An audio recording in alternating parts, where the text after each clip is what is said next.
Kiai Haji Imam Muhadi. Beliau merupakan sosok ulama karismatik. Lahir pada tanggal 12 Februari 1922 di Desa Bakbogo, Kelurahan Tanjung Anom, Kabupaten Nganjuk, Jawa Timur.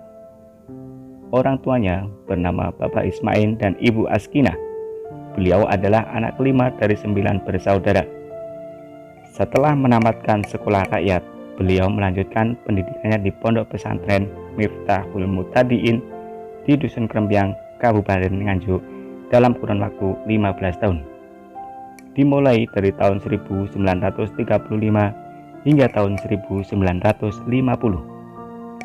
Selama nyantri di sana, beliau belajar langsung pada Kiai Haji Muhammad Ghazali Manan selaku pengasuh Pondok Pesantren Miftahul Mutadiin.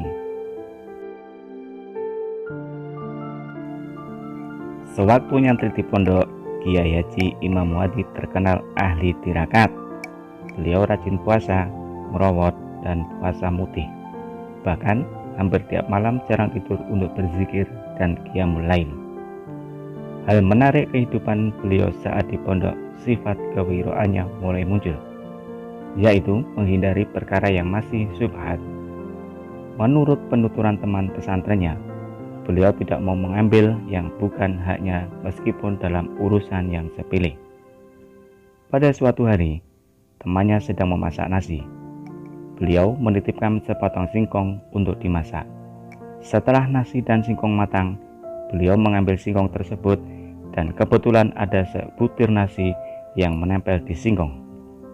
Sebutir nasi pun diambil dan dikembalikan pada temannya karena beliau tidak mau mengambil yang bukan miliknya.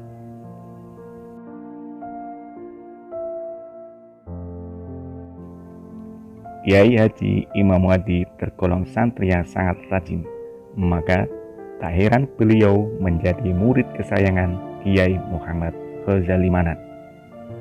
Dalam kesehariannya disibukkan mendalami ilmu agama. Setiap bulan Ramadan, beliau ikut pengajian kilatan di berbagai pondok pesantren di wilayah Kediri, khususnya di Pare.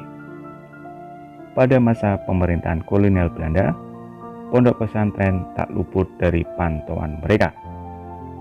Belanda mengirimkan bala tentara untuk menangkap semua yang ada di pesantren yang dianggap melawan.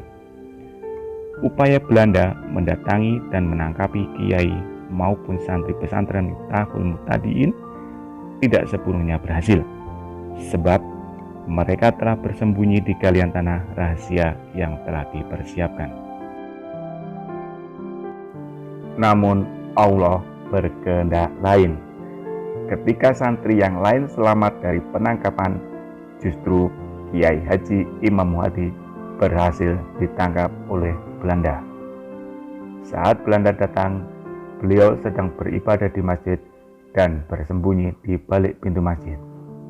Alhasil, Kiai Haji Imam Muhadi ketahuan Belanda, lalu dibawa ke Kediri dan dipenjara selama 7 hari. Di balik jeruji besi, beliau rajin berpuasa. Saat berbuka puasa, beliau menolak makanan pemberian sipir Belanda karena takut diracun. Hanya meminum air putih untuk berbuka. Tiba saat eksekusi mati, beliau ditempatkan di bawah terik sinar matahari jam 12 siang. Ketika Kiai Haji Imam Muhadi hendak dieksekusi, ada peristiwa aneh di luar nalar. Tiba-tiba datang seekor burung gagak terbang melayang-layang lalu hinggap di pangkuan beliau. Melihat hal ini, Belanda ketakutan. Mereka mengira kalau eksekusi tetap dilakukan akan terjadi hal-hal yang tidak diinginkan dari pihak Belanda. Eksekusi pun dibatalkan. Belanda menyuruh pulang beliau. Setiba di rumah, sontak keluarganya kaget. Dikiranya beliau sudah meninggal dan keluarga sudah menyiapkan acara selamatan 7 hari. Selamat dari eksekusi, beliau balik lagi ke pesantren untuk melanjutkan menimba ilmu agama.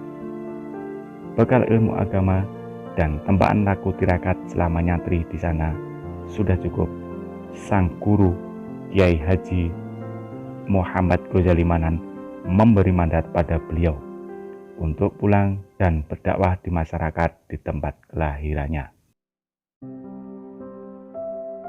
Seiring berjalannya waktu, masyarakat banyak yang datang ke rumahnya untuk belajar ilmu agama.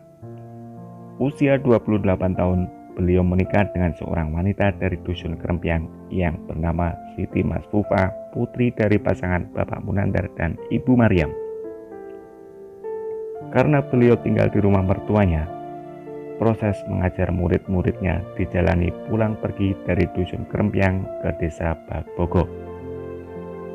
Dirasa proses mengajar tidak efisien, beliau memutuskan untuk tinggal di rumahnya dan pada tahun 1960 mendirikan pondok pesantren Mambaul Adim di desa Bagbogo, Kelurahan Tanjung Anom, Kabupaten Nganjuk, Jawa Timur. Kiai Haji Imam Muadi tidak hanya mengajarkan ilmu agama umum, tapi beliau juga mengajarkan ilmu tasawuf. Beliau adalah mursyid tarekat Qadiriyah wa Naqsabandiyah An-Nadliyah. Santri tarekat yang diasuh oleh beliau tidak hanya dari Nganjuk, melainkan dari daerah lain seperti Madiun, Ponorogo, Pacitan, Magetan, Ngawi, dan Bojonegoro.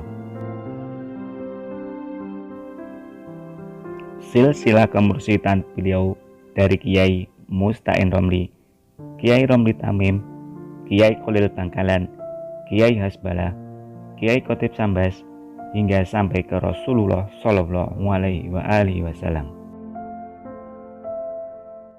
Pada tahun 80-an adalah tahun politik. Kalangan pesantren dan kaum Nahdliyin condong ke partai P3, sedangkan Kiai Musta'in Romli condong ke partai Golkar. Maka Kiai Musta'in Romli mengutus beliau untuk pergi menemui Kiai Muslih Meranggen untuk menyambung jalur silsilah. Jadi silsilah kemursidan beliau bertambah dari Kiai Haji Imam Muadi, Kiai Ahmad Mutahar, Kiai Muslih Abdurrahman, Kiai Abdul Karim Banten, bertemu lagi Kiai Khotib Sambas, hingga sampai Rasulullah Shallallahu Alaihi Wasallam. Beliau meninggal pada tanggal 28 Mei tahun 2002 dan dimakamkan di lingkungan pesantren Mambaul Adim. Sepeninggal beliau, tongkat estafet pondok pesantren Mambaul Adim dan kemursidan tarekat Qadiriyah wa Naqsabandiyah dilanjutkan oleh putra beliau bernama Kiai Ali Barhul Abid atau lebih dikenal dengan Gus Al. Demikian penjelasan singkat biografi Kiai Haji Imam Muadi. Wallahu a'lam bishawab. Wassalamualaikum warahmatullahi wabarakatuh.